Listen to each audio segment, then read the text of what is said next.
الفاتحة إلى حضرة النبي مصطفى محمد صلى الله عليه وآله وسلم وعلى آله وأصحابه وأزواجه وذريته وإلى أرواح جميع مشايخنا ومشايخنا ومشايخ هذه البلدة وخصوصا المؤلف الشيخ العالم العلامة المحدث الشيخ يوسف بن إسماعيل النبهاني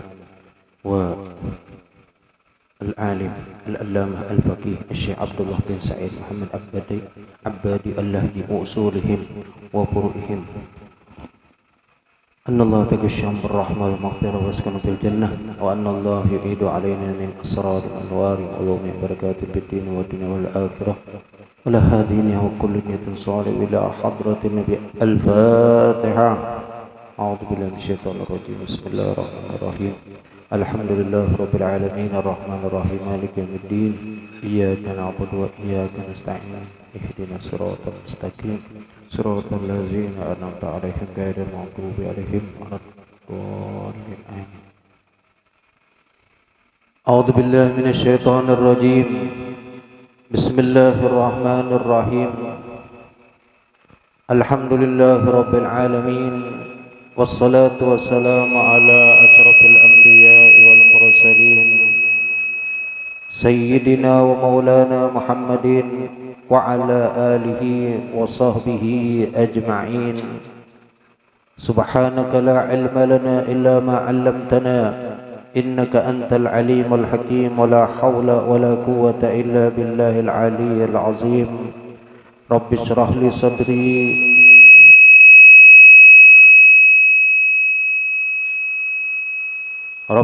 لي صدري ويسر لي أمري واحلل عقدة من لساني يفقه قولي.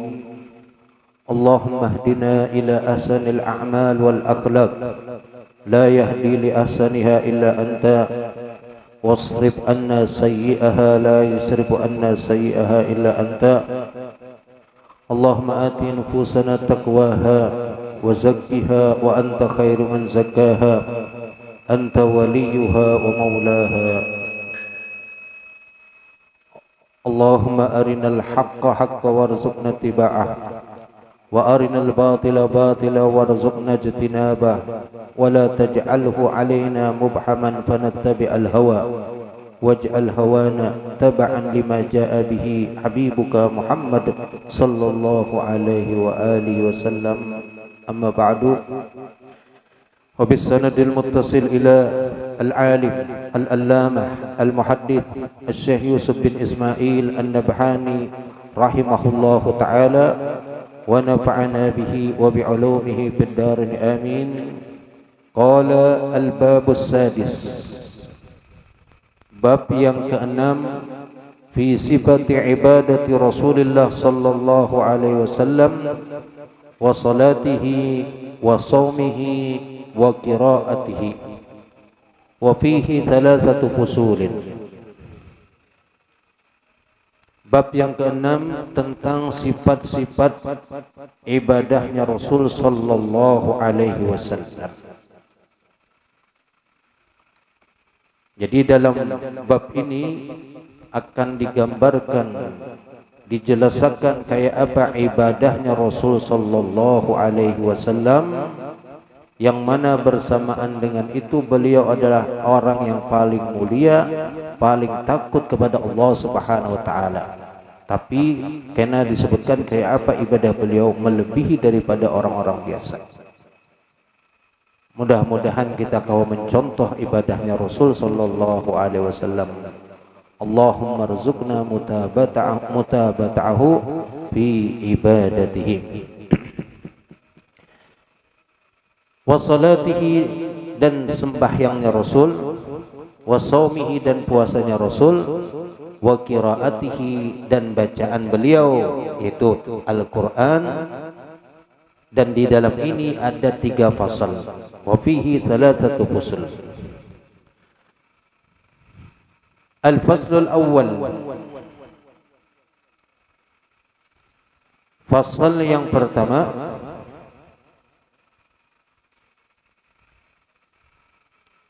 fi sifati ibadatihi sallallahu alaihi wasallam. yaitu tentang sifat ibadah yang dilakukan oleh Rasul sallallahu alaihi wasallam wa salatihi, dan salatnya beliau. Jadi ibadah yang beliau lakukan ketika sebelum perintah sembahyang, maka ibadah di sini kata ulama bukan sembahyang seperti yang hari ini kita lakukan. Jadi ketika beliau beribadah di dalam Gua Hira, maka di situ ibadahnya beliau adalah berpikir tentang kebesaran Allah. Jadi disebutkan di sini, innama sallallahu alaihi wasallam lam yata'abbad qabla an-nubuwati bi syar'i ahadin. Bahwasanya Rasul sallallahu alaihi wasallam tidaklah melakukan ibadah sebelum kenabian, sebelum diutus diangkat menjadi nabi, bisyar'i ahadin, dengan satu syariat seseorang. Walaupun ada yang mengatakan Nabi beribadah mengikuti syariatnya Nabi Ibrahim alaihissalam. Wa ta'abbuduhu bi Hira'in. Adapun beribadahnya Nabi ketika di dalam Gua Hira, innama kana tafakkuran fi masnu'atillahi wa ghairihi minal ibadatil batinah. Dan adalah ibadah beliau ketika di dalam Gua Hira itu sifatnya apa? Tafakkur. Itu apa? Merenung tentang apa? Masnu'atillah, ciptaan-ciptaan Allah. Makanya di dalam hadis disebutkan at-tafakkur fi sa'atin khairun min ibadati sana, atau kama qala.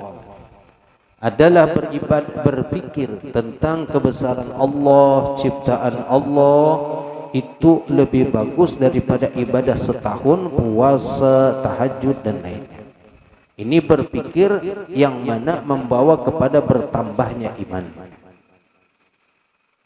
Wa ghairihi, dan selainnya minal ibadatil batinati, dan ibadah-ibadah yang berkaitan dengan hati, batin.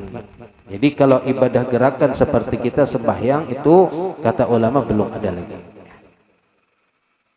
Wa ikramu man yamurru alaihi minad dhaifan, dan memuliakan orang-orang yang lewat ketika ada melalui kota Makkah ataupun tempat beliau, maka beliau muliakan, dijamu sebagai tamu. Ini ibadahnya beliau.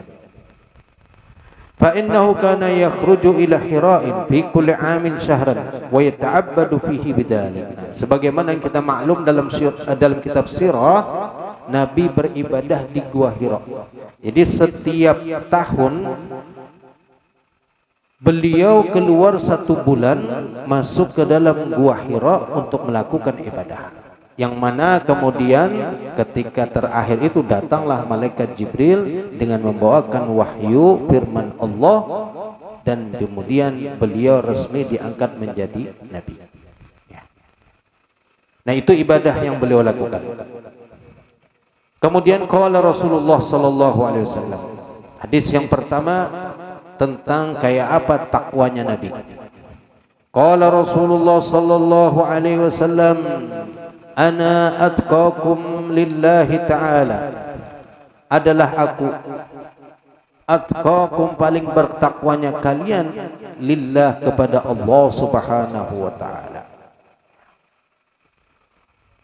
Wa asyuddukum lahu khasyatan, dan paling keras, paling bersengatannya kepada Allah, khasyatan, rasa takut, dibandingkan kalian seberata.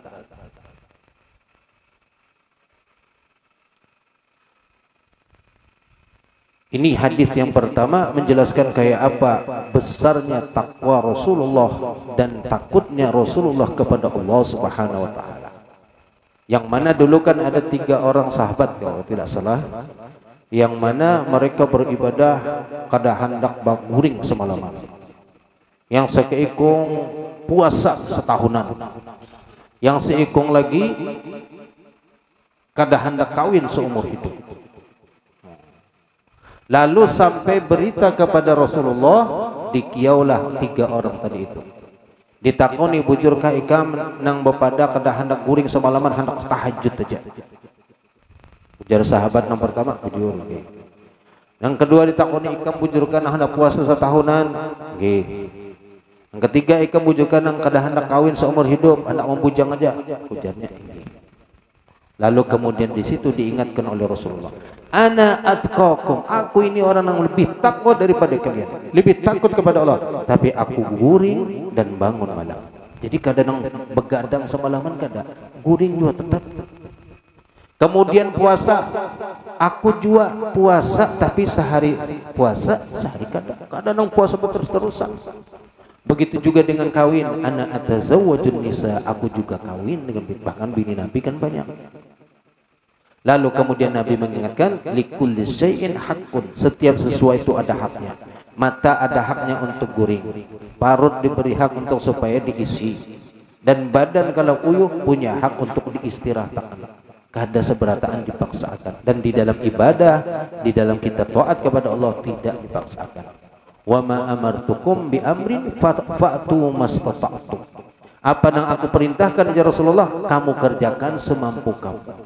Jangan memaksakan diri di luar kemampuan. Wa fi sahihil Bukhari, dan di dalam riwayat lain, di dalam kitab Sahih Bukhari, inni la'alamukum billahi wa asyaddukum lahu khasyatan. Sesungguhnya aku adalah orang yang paling tahunya di antara kalian dengan Allah Subhanahu wa taala. Yang paling kenal dengan Allah itu Rasulullah sallallahu alaihi wasallam. Makanya di akhir zaman seperti kita saat ini, mencari guru nang bujur-bujur bisa membimbing kita ma'rifat kepada Allah itu tengalih, bukan kereda, ngalih sedikit. Maka ujar ulama tiga yang paling bisa untuk mengenalkan, menyampaikan kita ke ma'rifat kepada Allah, yaitu hanya melalui Rasulullah sallallahu alaihi wasallam. Kayak apa? Maka banyak-banyaknya banyaki bersalawat kepada Nabi Muhammad sallallahu alaihi wasallam. Yang mana mungkin karena akan datang guru yang akan membimbing, atau kita akan diberi petunjuk kepada siapa kita umpat untuk supaya ma'rifat kepada Allah Subhanahu wa taala. Tapi dengan tadi perantaraan Rasulullah sallallahu alaihi wasallam. Inni la'alamukum, akulah orang yang paling kenal dengan Allah. Dan memang rata-rata nabi itu yang lebih kenal dengan Allah. Nabi Yakub ketika anak sidin menghilangkan Nabi Yusuf, maka beliau pun hanya mengadu kepada Allah, inni a'lamu minallahi ma la ta'lamun. Ya Nabi aku lebih tahu daripada kalian dibandingkan kalian seberataan kepada Allah Subhanahu wa taala. Lalu kemudian ashku bathi wa huzni ilallah, aku hanya mengadu kesedihanku, kesumpakanku kepada Allah Subhanahu wa taala. Wa asyaddukum, dan paling bersengatannya kalian lahu kepada Allah khasyatan, yaitu rasa takut.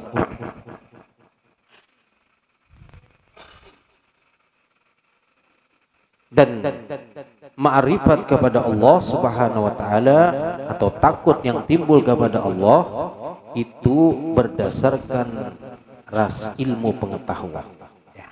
Sebagaimana disebutkan oleh seorang penyair, ala qadri ilmil mar'i ya'zumu khawfuhu fala alimun illa minallahi khaifun. Sesuai dengan kadar keilmuan seseorang, maka akan semakin besar rasa takutnya kepada Allah Subhanahu wa taala. Orang gambaran gampangnya, orang nang kada tahulan hantu lawan tahulan hantu, mana nang takutan? Nang rancang mendengar kisah hantu atau dikutani lawan hantu itu takutan mana? Tapi nang kada pernah seumur hidup mendengar hantunya kada tahu takutan. Lewat kuburan bergerak tanya, paling itu hewan bener aja. Tapi kalau kita kuburan kada bergerak sudah dianggap bergerak, karena apa? Di otak kita sudah dijali takutan lawan hantu. Coba kalau kada kenal hantu, kada pernah mendengar kalimat hantu, insya Allah kada ada takutan lawan hantu. Begitu juga dengan Allah, semakin kita kenal dengan Allah, maka semakin akan besar rasa takut kita kepada Allah Subhanahu wa taala. Ala qadri ilmil mar'i ya'zumu khawfuhu fala alimun illa minallahi khaifun. Maka kadada orang alim yang betul-betul alim melainkan ia takut kepada Allah Subhanahu wa taala.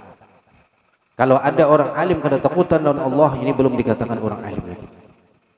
Mungkin berilmu iya, tapi alim kenal dengan Allah maka semakin takut kepada Allah Subhanahu wa taala. Tapi takutan bukan takutan kita kayak manusia, takutan lalu buka meninggalan kada. Justru takut kepada Allah kita semakin mendekatkan diri kepada Allah. Fa aminu makrillahi billahi jahilun wa khaifu makrillahi billahi arifun. Maka orang yang merasa aman daripada siksaan Allah itu adalah orang jahil dengan Allah sebenarnya. Sebaliknya orang yang takutan dengan siksa Allah itulah orang yang alim yang kenal dengan Allah Subhanahu wa taala. Tinggal kita posisikan diri kita di tempat yang takutan lawan siksa Allah atau kada takutan lawan siksa Allah. Jikalau takut dengan siksa Allah maka kita berarti ada sudah kenal dengan Allah. Tapi kalau kada takutan ini bahaya. Naam. Wa fihi dan juga pada itu riwayat Bukhari an Abi Hurairah radhiyallahu taala anhu law ta'lamuna ma a'lamu la dhahiktum qalilan wa la bakaitum katsiran. Dan di dalam riwayat Bukhari daripada sahabat Abu Hurairah radhiyallahu taala anhu, "Lau ta'lamuna seandainya kalian itu tahu ma a'lamu apa-apa yang aku tahu, la dhahiktum qalilan maka akan apa? La dhahiktum qalilan kalian akan sedikit tertawa. Kada banyak tertawa. Wala bakaitum katsiran dan kalian akan banyak menangis dibandingkan tertawa. Dikarenakan kita banyak kada tahunya maka kita kan dalam kehidupan banyak tertawaan rami. Ada bapak silahkan tertawa. Sebelum tertawa itu dilarang. Tapi yang ditangati itu apa? Jangan banyak. Karena kebanyakan tertawa karena menjadikan hati itu karas. Falyadhaku qalilan waliyabku katsiran di dalam Al-Qur'an. Tertawalah sedikit, menangis banyak. Nah di hadis ini juga jar Nabi apa? Kalau kamu tahu sebagaimana aku tahu, maka kalian akan sedikit tertawa dan banyak menangis. Lalu apa alasannya? Karena kita akan tahu. Nah sahabat bertakun, kenapa ya Rasulullah? Mungkin kita pun penasaran juga kenapa jadi banyak menangis daripada banyak tertawa. Lalu kena akan dijawabkan. Wa fi sahihi Muslim an Anas radhiyallahu taala anhu qala anna Rasulullah sallallahu alaihi wasallam qala walladzi nafsu Muhammadin biyadihi, dan demi yang jiwa Nabi Muhammad sallallahu alaihi wasallam berada di kekuasaannya. Lau ra'aitum ma ra'aitu, seandainya kalian melihat ma ra'aitu apa yang aku lihat, la dhahiktum qalilan, maka kalian akan tersenyum sedikit, wala bakaitum katsiran, maka kalian akan menangis banyak. Ini kalimat kalau dalam balaghah disebut namanya muqabalah, ilmul badi, yang mana berlawanan kata-kata didatangkan. Dhahika lawannya baka, nangis. Kemudian qalilan lawannya katsiran. Itu ini dalam ilmu balaghah disebut dengan muqabalah. La dhahiktum, kalian akan tertawa qalilan, wala bakaitum katsiran, dan kalian akan menangis banyak-banyak. Lalu kemudian sahabat yang bertakun. Mungkin kita penasaran juga kenapa menangis sebanyak sedangkan tertawanya sedikit. Lalu sahabat pun penasaran. Qalu wa ma ra'aita ya Rasulullah. Napa nang pian lihat ya Rasulullah jadi banyak menangis dan kada banyak tertawa? Qala ra'aitul jannata wan nar. Aku melihat akan surga dan akan neraka. Jadi ketika melihat jannah, surga, tersenyum. Ketika melihat neraka, maka beliau pun menangis. Ya. Maka ini sebagai bukti bahwasanya surga dan neraka itu sudah ada. Jadi adakan pendapat yang mengatakan surga dan neraka belum lagi ada, belum diciptakan. Karena apa? Orang mati belum ada yang disiksa lagi. Ya. Tapi kalau ini membuktikan bahwasanya surga dan neraka itu sudah ada.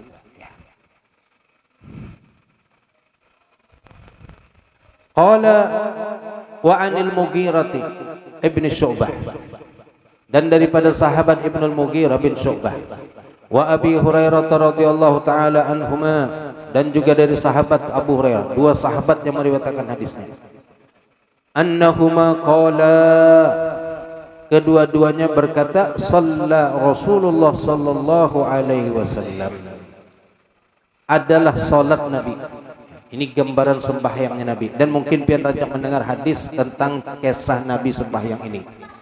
Shalla Rasulullah sallallahu alaihi wasallam, salat Rasul sallallahu alaihi wasallam, hatta intafakhat qadamahu, sehingga sampai bangkak kedua batis beliau.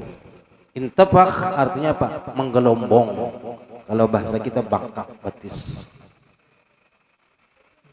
Amun kita rasanya kada sampai sembahyang sampai bangkak-bangkak. Amun bangkak lalu kemudian sembahyang, mungkin bangkaknya karena main bola misalnya kan, lalu sembahyang. Itu pun sembahyangnya karena berat badan sudah bangkak atau. Kalau ini karena sebanyaknya Nabi sembahyang, lawasnya berdiri sampai akhirnya bangkak. Kayak apa? Rasulullah sallallahu alaihi wasallam. Hatta intafakhat, sehingga sampai bengkak, qadamahu, kedua batis beliau yang mulia. Faqila lahu, lalu dikatakan kepada Rasulullah sallallahu alaihi wasallam, atatakallafu hadza, kenapa pian memaksa akan ini ya Rasulullah? Kenapa pian membebani diri pian ini itu sampai bangkak? Al-Fatihah lima syahil kahwatil bunniyah wa min syarri bahabin niyah min salihis sufiyah. Anallah tamisya'am birrahmal maghfirah wa askana fil jannah. Wa anallah bijami yubalikna kulla umniyah wa yahfazna min kulli adiyah wa yarzuqna al-hissiyah wal ma'nawiyah. Salih jihadana buldan al-islamiyah wa salih amal bunniyah wal aqibah wal duriyah bijahi sayyidina Muhammadin khairil bariyah sallallahu alaihi wasallam. Al-Fatihah. Ar-Rahman ar-Rahim bidin ya kana abudu ya kana nasta'in siratal ladzina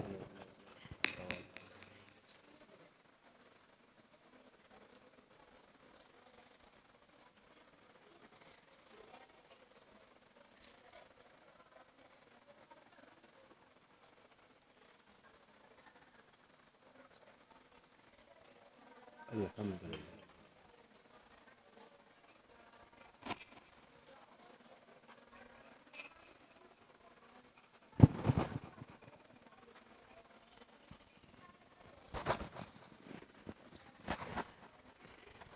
Atatakallafu hadza, kenapa pian memaksa akan ini ya Rasulullah?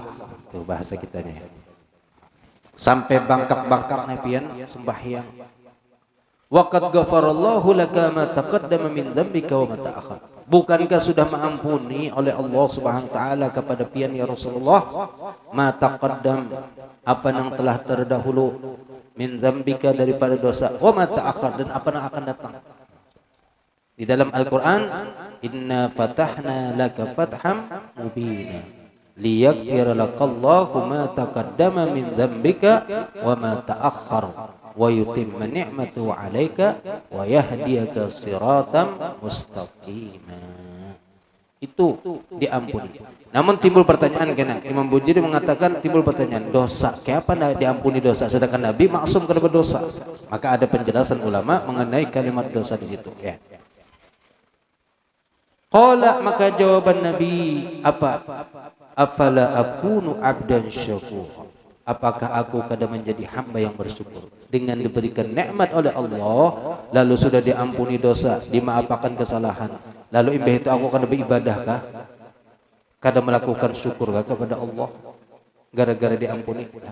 Justru semakin diampuni, semakin diberikan nikmat, maka semakin banyak bersyukur. Jangan sampai mungkin kena ada kata mimpi, misalnya datang malaikat dalam mimpi, ujar malaikat ikam diampuni dosa sudah, ada usah lagi beribadah. Wah, terima kasih malaikat, ini tujuan yang dicari, parai sembahyang, Padahal mimpi hanya itu belum bujuran yang datang. Ya. Kayak apa kalau bujuran? Asa kada mungkin. Syekh Abdul Qadir Al-Jailani, ahli ibadah, beribadah. Suatu malam didatangi ada cahaya menyala terus. Kan orang bahari beribadah itu berkadap. Dan memang kalau beribadah itu bagus berkadap, jangan betarang. Jadi orang kadang melihat, sorong juga kada timbul perasaan ria. Wa minal laili fatahajjad bihi nafilatan lail, itu malam. Kemudian malam itu identik dengan kegelapan. Maka kalau bangun tahajud, sembahyang, kada usah nyala lampu. Pertamanya mungkin nyalain, itu mati kena. Nah, Syekh Abdul Qadir Jailani sembahyang tengah malam, lalu ada cahaya keluar. Kemudian dari cahaya itu timbul suara, ya Abdul Qadir Jailani, ana rabbuka, akulah Tuhanmu. Aku ampuni dosa-dosa ikam yang terdahulu dan yang akan datang. Dan juga aku bebaskan engkau mulai hari ini, mulai wahini aku bebaskan ikam ke dosa lagi sembahyang dan ibadah lain, karena ikam sudah banyak benar ibadahnya. Kira-kira kalau kita dapat gitu berita, jadi wali yang sudah. Tapi apa yang dilakukan oleh Syekh Abdul Qadir Jailani, beliau ambil sesuatu lalu dihamput sidin cahaya tadi. Jadi sini apa? Ikhsa ya lain, binasa engkau wahai silaknat. Terus lawas kelawasan cahaya yang tadi terang balik itu bokoro akhirnya mati. Lalu timbul suara pulang ujar cahaya ajan yang tadi itu, ya Abdul Qadir, dengan cara ini aku telah menyesatkan 70.000 ahli ibadah. Orang ahli ibadah tapi kedebe ilmu, lalu disesatkan oleh setan dengan cara itu tadi. Orang ibadah tapi kedebe ilmu itu gampang memang. Maka pondasi kuat kita dulu sebelum ibadah adalah ilmu. Imbahnya mendengar gitu, dipadahkan sudah bebas, gak ada sembahyang lagi, oke. Ini tujuan yang dicari mulai bahari sudah perai sembahyang, tapi masuk surga. Dihampus sidin, lalu berpendarlah. Dengan cara ini aku telah menyesatkan orang yang ahli ibadah, bukan ahli ilmu, ahli ibadah. Ini orang berilmu, jadi kawa selamat dengan ilmunya. Nah, Nabi beribadah dengan karena diampuni, lalu kemudian apakah berkurang ibadah? Lah, justru beliau semakin, bahkan tadi sampai bengkak kedua batis beliau yang mulia. Ini Rasulullah Sallallahu Alaihi Wasallam. Ya kita mungkin kalau kawa mau umpati ya sedikit-sedikit lah. Bangun malam kada kawan yang banyak mana beribadah, barang ada 2 rakaat sebelum subuh mahadangi kan. Subuh jam berapa ini? Jam 5-an. Atau kurang sedikit lah. Ya bangun jam setengah 5 lah bangun. Berwudu, kemudian ambil air, wudu, kemudian sembahyang ada 2 rakaat hadangi subuh. Namun ada yang kau dibaca istighfar bagus. Apa di dalam Al-Quran disebutkan?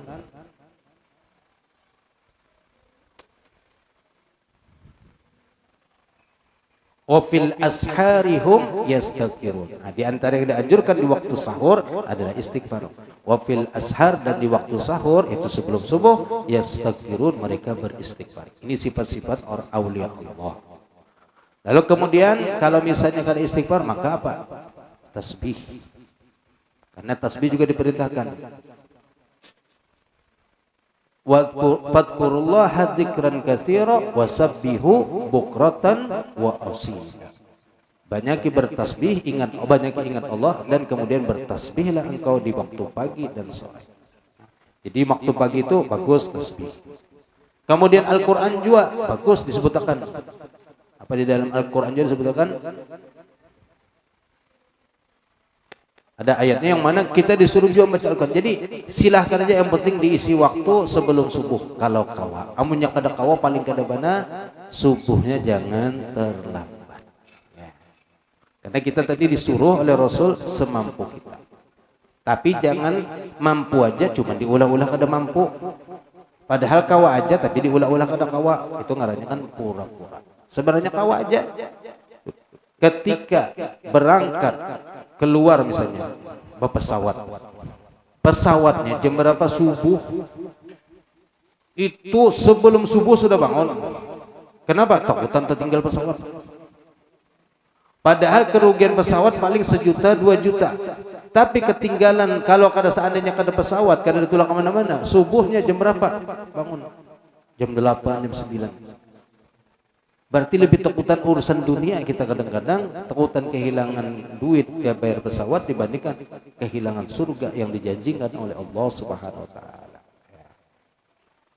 Jadi itu aja, kita introspeksi diri kita, perbaiki diri kita. Karena semakin bertambah umur, kita ini bukannya bertambah, tapi berkurang.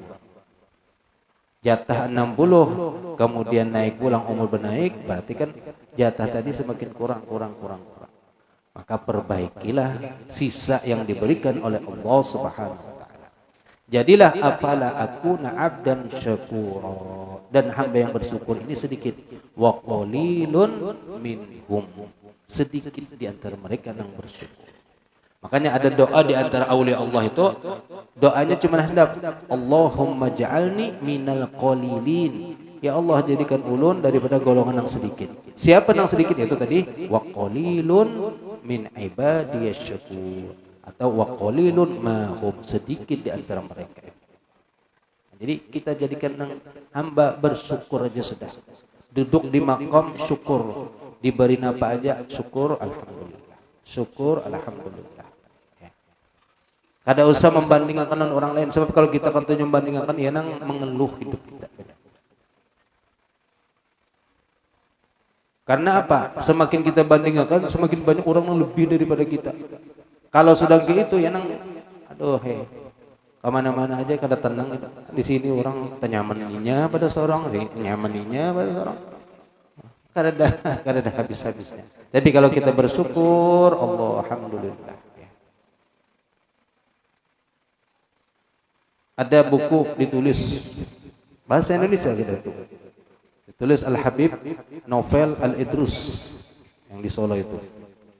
Jadi bukunya bahasa Indonesia tapi cerita bagaimana kita memotivasi diri kita untuk jadi orang yang bersyukur.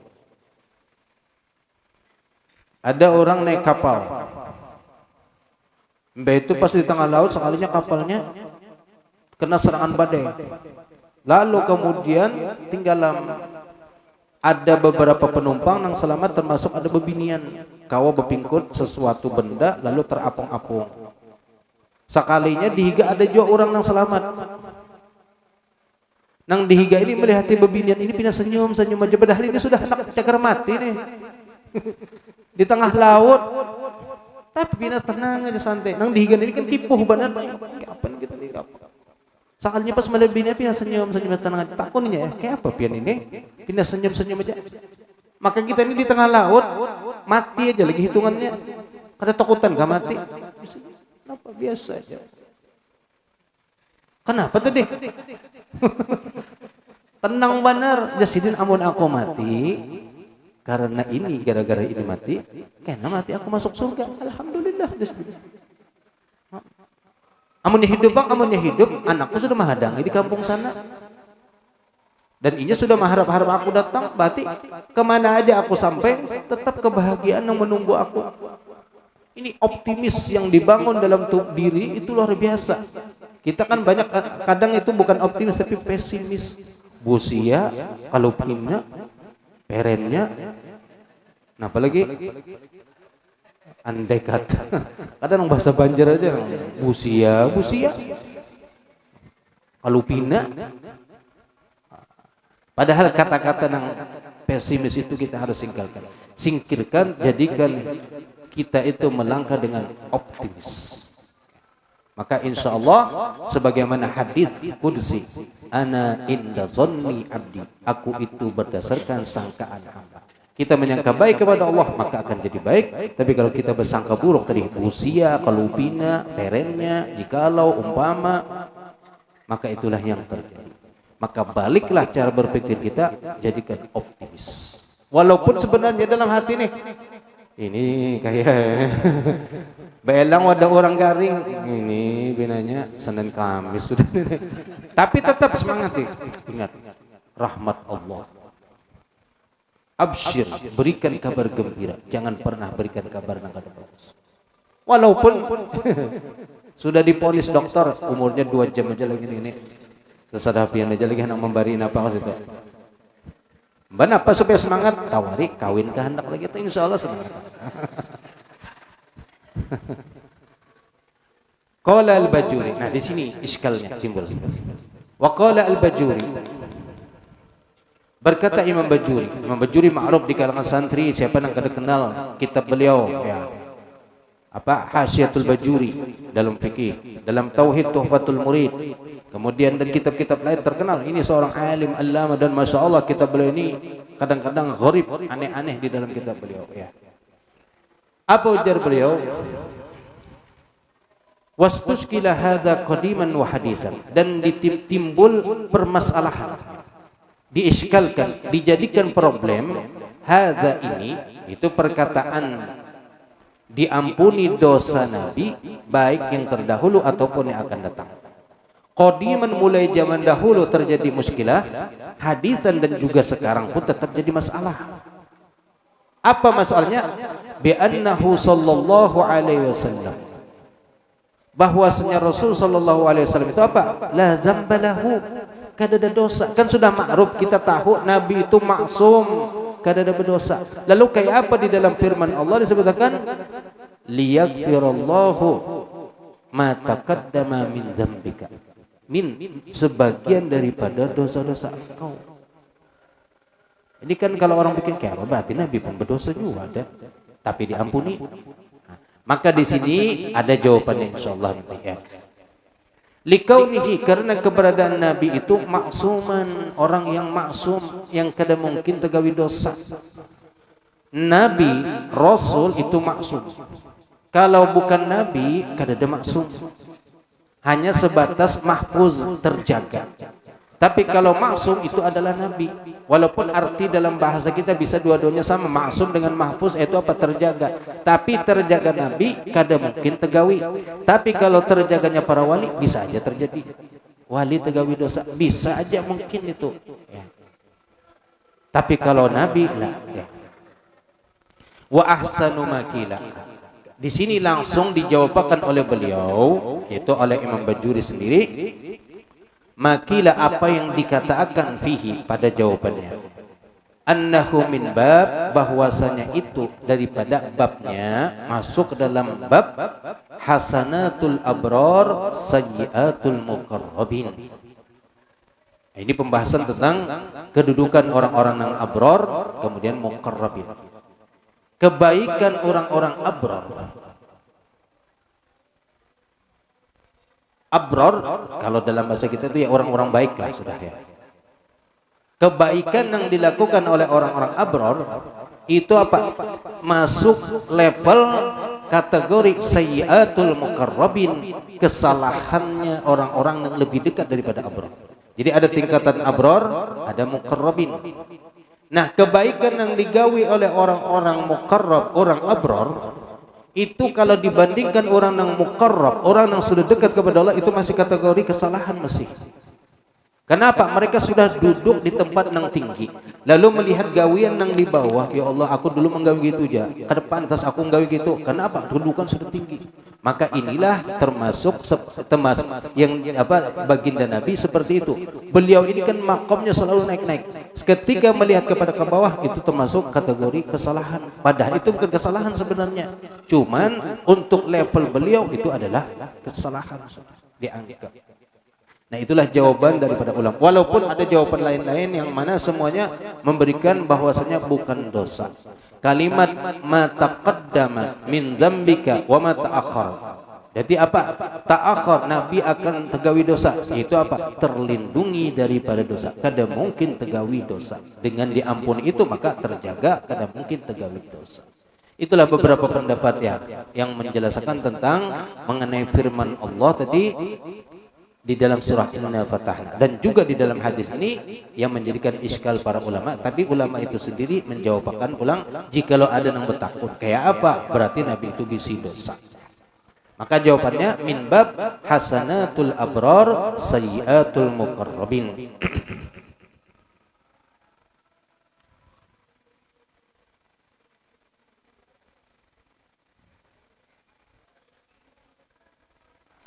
Kemudian idil insan karena manusia la yakhlu kadada sunyi an taksirin daripada yang namanya taksir teledor. Min haitsu dari segi dha'ful ubudiyah, lemahnya peribadahan. Timbulkan kita serajin-rajinnya kita. Ada aja waktu nang model timbul apa orang tuh futur. Apa? Turun semangat. Rajin beribadah, tapi kan ada waktunya nang aduh sekolah. Ini normal. Ya. Apalagi memang pada dasarnya koler, rajinnya kalau pas dilihat di calon mintua hanya. Nah, ini sudah pangaliban. Ada untingan rajinnya.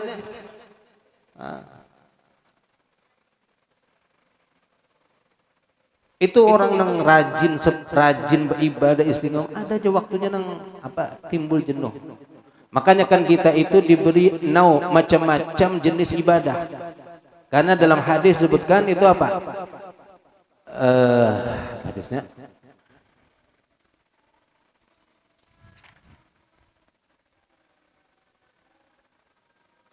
yang intinya hadisnya ada di sini, cuman beribadahlah kalian jangan sampai kemudian ke tingkat kepada bosan. Karena Allah tidak pernah bosan. Yang bosan itu kita timbul. Jenuh.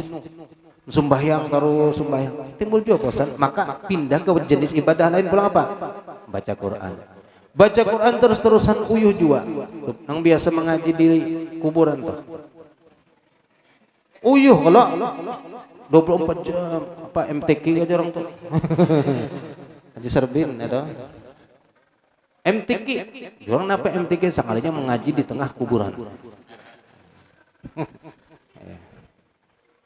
Itu kan uyuh jua 24 jam, maka diseling-selingi istirahat, bawa sembahyang atau berzikir, bawa jam. Karena mata kan hak dia posisi hak. Bebanyuan mata gara-gara mengaji, maka bawa istirahat dulu kena hanyar pulang. Nah begitulah diberikan jenis-jenis ibadah supaya kita tuh kada bosan. Allah kada pernah bosan, tapi yang bosan itu kita. Jenuh, maka cari ibadah yang lain. Kadang-kadang ibadahnya kada mesti nang bentuk sembahyang, puasa, mengaji. Kita berjalan pun tanazzuh, rehlah itu ibadah. Asa uyo sudah pengajian semingguan, sebulanan, 2 bulan, 3 bulan, asa muyak. Ayo bikin pulang piknikan. Rehla berjalanan, tapi rehlanya agami, syar'i. Ziarah ke makam wali, ziarah ke orang alim, minta doa, ibadah. Jadi menghilangkan pikiran yang sumpah, pikiran yang beban dengan berjalanan, melihat kampung orang, melihat ciptaan Tuhan yang bisa berjalan. Asal jangan lawas-lawas saja kada sing pajaman. Ya. Ini termasuk ibadah rela. Ya. Apa di dalam surah Al-Mulk? Nang ayat 15 itu apa?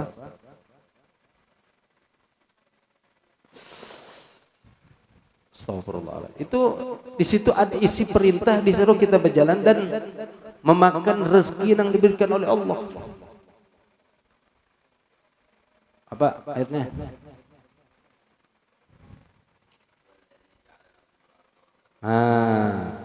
Huwallazi ja'ala lakumul arda dhalulan famshu. Suruh apa? Berjalanan, kita suruh berjalanan. Berjalanlah kamu famshu fi manakibiha, ke penjuru-penjurunya. Wa kulu mir rizqihi, dan makan dari rezeki yang diberikan oleh Allah. Datang ke kandangan, ada ketupat kandangan khas. Sampai ke Barabai ada apam, singgah pulang. Pokoknya ciri khas suatu kampung, imbah itu Kang Amun teh napa pulang. Itik bepanggang. Pokoknya hubungi napa-napa yang ada di kamu teh siapakan itik. Karena sampai ke Tanjung pulang napa? Ada apa ciri khasnya Tanjung? Langsat.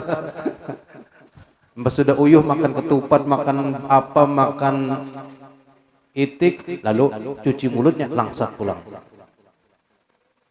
Mbak tuntung di Tanjung, boleh ke kampung sakit parut.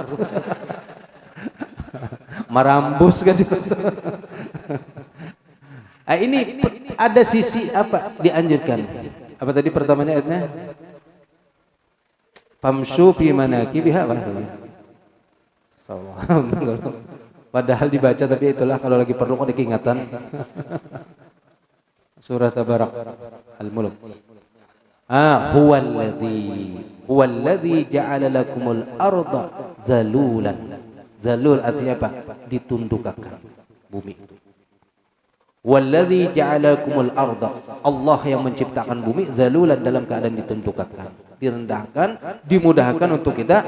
Famshu, maka berjalanlah kamu. Fi manakibiha wa kulu min rizqihi wa ilaihin nusyur. Tapi makan ingat karena suatu saat kita kembali kepada Allah, jangan makan berlebihan. Nah itu ya termasuk ibadah. Apalagi kita niatkan silaturahmi, ada kawan atau keluarga yang ada di jauh, datangi silaturahmi, ibadah. Jadi kadang melulu ibadah itu harus di atas sajadah, harus puasa, atau harus yang sifatnya kayak terlalu kayak harus resmi benar kan? Yang mubah pun jikalau kita niatkan ibadah itu dapat pahala. Maka jadikanlah sesuatu yang mubah itu dengan niat ibadah tahsul, maka kamu dapatkan pahala. 6.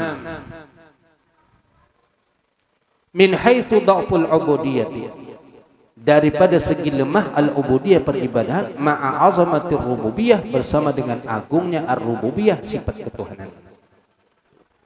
Wa in kana, sekalipun ada Rasul sallallahu alaihi wasallam fi a'lal maqamat, pada paling tingginya kedudukan, wa arfa'a darajat, dan paling tingginya derajat, fi ibadatihi, di dalam ibadah beliau, wa ta'atihi, dan taatnya beliau. Kada ada saingan, kada ada tandingan kalau masalah ibadah sudah Rasulullah ya. Tapi unsur manusia untuk kita tetap ada yang namanya taksir, teledor. Kalau Rasul sudah di maqam insanul kamil, manusia yang paling sempurna. Waqad qala sallallahu alaihi wasallam, sebagai bukti daripada ada teledor, maka di sini Rasul ada juga berdoa. Waqad qala sallallahu alaihi wasallam, subhanaka, maha suci engkau ya Allah, ma'abadnaka haqqa ibadatik, tidaklah kami menyembah engkau dengan sebenar-benar ibadah kepada engkau. Ini pengakuan i'tiraf Rasul. Walaupun sebenarnya Rasul sudah kayak apa ibadahnya, tapi biar umat paham, kita jangan sampai merasa sudah sempurna dalam ibadah. Jikalau Rasul aja sampai masih mengaku kadam ya Allah kami ini menyembah engkau, beribadah kepada engkau, masih kada lagi seperti yang engkau perintahkan.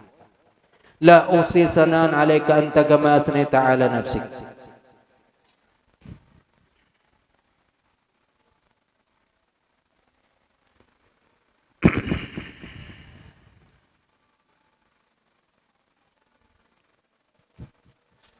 La ufsi, dan tidaklah kami bisa menghitung sanaan pujian alaika, ke atas engkau, kama asnaita, sebagaimana engkau memuji ala nafsika, ke atas diri engkau sendiri. Kada kawa sebagaimana Allah memuji terhadap dirinya sendiri, kita kada sanggup seperti itu.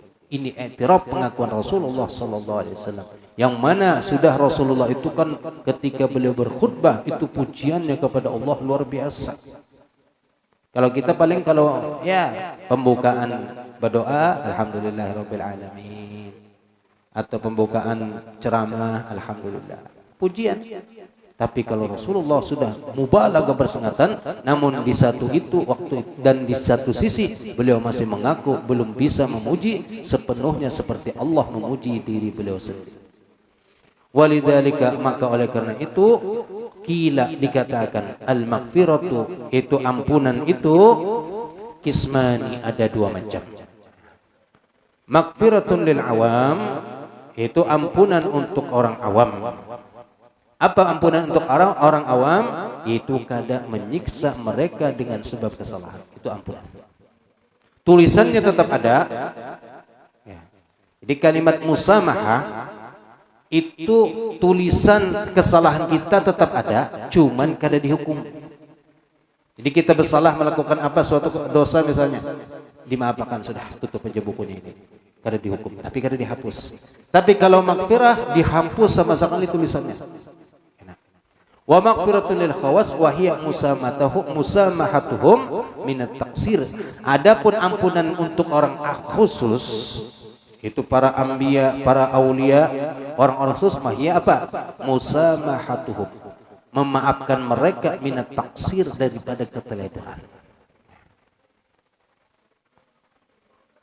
Kalau kita tersalah memang lalu dimaafkan, tapi kalau orang-orang aulia, para anbiya, itu kada ada kesalahan tapi keteledoran, kada sempurna atau kada kaum memfullkan dalam beribadah. Mereka tetap beribadah, hanya saja kada maksimal mungkin karena tadi ada sifat manusia kan taksir, teledor, maka itulah yang dimaafkan. Tapi kalau untuk kita orang awam dimaafkan karena apa? Dari kesalahan. Nah, disinilah perbedaan antara ampunan untuk orang awam dan untuk orang-orang yang khos. Gus Dur mungkin pernah sampaikan. Gus Dur ditakuni, almarhum Gus Dur Allah yarham, ditakuni, Gus, kenapa ada omongan kiai atau tuan guru itu kan orang suci,